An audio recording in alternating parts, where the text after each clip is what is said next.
1975 সালের জুন মাসে এলাহাবাদ হাইকোর্টে তখনকার প্রধানমন্ত্রী ইন্দিরা গান্ধী রাজনাথ সিং এর কাছে হেরে যাওয়ার জন্য জরুরি অবস্থা জারি করে।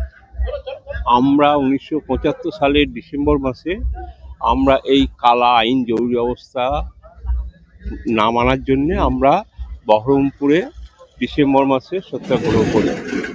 তখন আপনি কোথায় ছিলেন? বহরমপুরে ছিলেন, কি ঘটনা ঘটেছিল? বহরমপুরে আমরা সত্যাগ্রহ করেছিলাম যে আমরা এই জরুরি অবস্থা মানছি না, এবং আমাদের সেই সময় আমাদেরকে আমরা আন্দোলন করি, কোর্ট পর্যন্ত আসি খাগড়া থেকে মিছিল করে, এবং আমাদেরকে ওখান থেকেই অ্যারেস্ট করা হয়। তারপর কতদিন ছিলেন জেলে? আমরা প্রায় 3 মাস কাছাকাছি, ডিসেম্বর থেকে মার্চে আমরা আবার জামিনে মুক্তি পাই আমাদের ইনস্ট্রাকশন অনুযায়ী। আপনার সাথে কতজন ছিল সেই সময়? আমরা 10 জন তখন সত্যাগ্রহ করি। সেই সময় কান্দির 4 জন, বহরমপুরের 4 জন, আর বেলডাঙ্গার 2 জন। 10। কোন দলের? আমরা জনসংঘর্ষ সমিতির নামে তখন আন্দোলনটা করেছিলাম। এই মুহূর্তে বিজেপি সরকার এসছে রাজ্যে পরাজয়ের পর, আপনাদের সম্বর্ধনা দেওয়ার জন্য আজকে নবান্নে দেখেছে। এই বিষয়টিকে কিভাবে দেখছেন, কি বলবেন? অবশ্যই এর জন্যে আমরা এই সরকারকে ধন্যবাদ জানাবই, এবং আমরা এর জন্য কৃতজ্ঞ।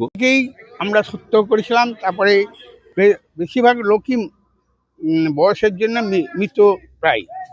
আমার এই সংস্থাকে আমার নিবেদন যে যারা মারা গেছেন তাদের পরিবারকে যেন, তার স্ত্রীকে যেন এই সাহায্যটা তাদের যেন করা হয় বলে আমার বিশেষ অনুরোধ। আর আমরাও সেই কান্দি থেকে এসেছি। আমার নাম প্রভাত কুমার চন্দ্র। আমরা জনসংঘর্ষ সমিতি থেকে আন্দোলন করেছিলাম। সেই একই সঙ্গে 8 জন 10 জন মিলে আমরা বহরমপুর কোর্টে। সে সময় স্মৃতিটা সে সময় স্মৃতি মানে আমাদের আনন্দ, মানে আমাদের তখন বয়সটা ছিল আমাদের 19-20 বছর বয়স।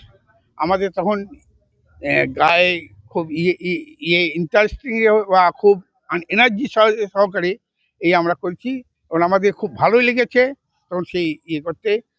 তখন আমরা কিছু মানি নাই, এই অন্যায়ের বিরুদ্ধে আমরা আন্দোলন করার চেষ্টা করেছি যতটা পেরেছি।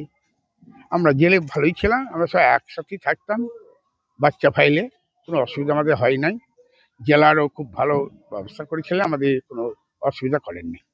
সরকার পরিবর্তনের পর আপনাদেরকে যে এই নবান্নে ডাকা হয়েছে, এটাকে আপনারা কিভাবে দেখছেন? সরকারের মনোভাব ভালো, ওনা বুঝেছেন আমরা অনেক করেছি সেই সময়। আমরা তো ওইটার জন্য চারিটারিতে আমরা তো কিছু পাই নাই।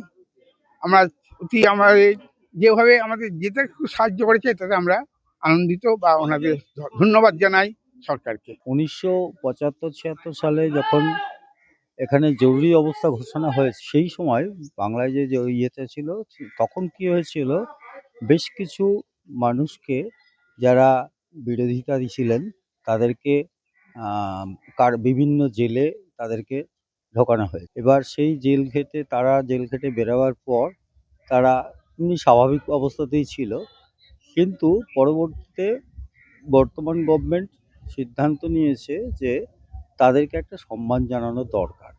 সেই সম্মান জানানোর উপলক্ষে তাদেরকে লোকতন্ত্র সেনানী বলে ঘোষণা করা হয়েছে, এবং মাননীয় মুখ্যমন্ত্রী পশ্চিমবঙ্গ সরকার শুভেন্দু অধিকারী মহাশয় উনি ওনাদের আজকে নবান্ন সভাগৃহে সারা পশ্চিমবঙ্গে যারা এরকম কারাগারে ছিলেন তাদেরকে সম্মান জানাবেন, এবং এই সম্মান জানানোর পাশাপাশি একটি আর্থিক সহায়তা তাদের প্রদান করবেন, অ্যাকচুয়ালি সম্মাননায় প্রদান করবেন। সেই আর্থিক সহায়তা হিসাবে ইতিমধ্যেই তারা মাসে 10,000 টাকা এমনি সাম্মানিক এবং 1,000 টাকা মেডিকেল, মোট 11,000 টাকা তারা পেতে থাকবে, এবং এই টাকা ইতিমধ্যে তাদের ব্যাংকে ডিসবার্স করাও হয়। মুর্শিদাবাদ থেকে কতজন যাচ্ছেন? মুর্শিদাবাদ থেকে 16 জন নির্বাচিত। আপনার নাম? এবং সুবীর সরকার, ভারপ্রাপ্ত জেলা তথ্য ও সংস্কৃতি আধিকারিক, মুর্শিদাবাদ।